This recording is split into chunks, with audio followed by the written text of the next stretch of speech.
Washington. Reuters Israeli intelligence officials spying on Russian government hackers found they were using Kaspersky Lab antivirus software that is also used by 400 million people globally, including U.S. government agencies, according to media reports on Tuesday.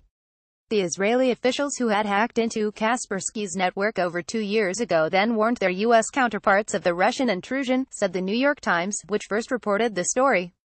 NYTI.ms2 Yav 8VJ that led to a decision in Washington only last month to order Kaspersky software removed from government computers. The Washington Post also reported on Tuesday that the Israeli spies had also found in Kaspersky's network hacking tools that could only have come from the U.S. National Security Agency. WAPO.st2I2 Klexa. After investigation, the NSA found that those tools were in possession of the Russian government, the Post said. And late last month, the U.S. National Intelligence Council completed a classified report that it shared with NATO allies concluding that Russia's FSB intelligence service had probable access to Kaspersky customer databases and source code, the Post reported. That access, it concluded, could help enable cyber attacks against U.S. government, commercial and industrial control networks, the Post reported. The New York Times said the Russian operation, according to multiple people briefed on the matter, is known to have stolen classified documents from a national security agency employee who had improperly stored them on his home computer, which had Kaspersky antivirus software installed on it. It is not yet publicly known what other U.S. secrets the Russian hackers may have discovered by turning the Kaspersky software into a sort of Google search for sensitive information, the Times said. The current and former government officials who described the episode spoke about it on condition of anonymity because of classification rules, the Times said.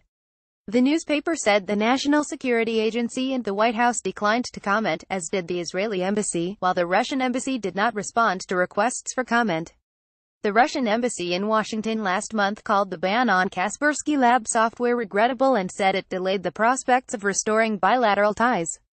Kaspersky Lab denied to the Times any knowledge of, or involvement in, the Russian hacking. Kaspersky Lab has never helped, nor will help, any government in the world with its cyber espionage efforts, the company said in a statement on Tuesday.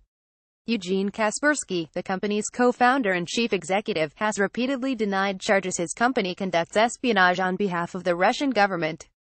Kaspersky spokeswoman Sarah Kitsos told The Washington Post on Tuesday that as a private company, Kaspersky Lab does not have inappropriate ties to any government, including Russia, and the only conclusion seems to be that Kaspersky Lab is caught in the middle of a geopolitical fight. She said the company does not possess any knowledge of Israel's hack, the Post said. U.S. intelligence agencies have concluded that Russian President Vladimir Putin ordered a multi-pronged digital influence operation last year in an attempt to help Donald Trump win the White House, a charge Moscow denies. Reporting by Eric Walsh, editing by Grant McCool.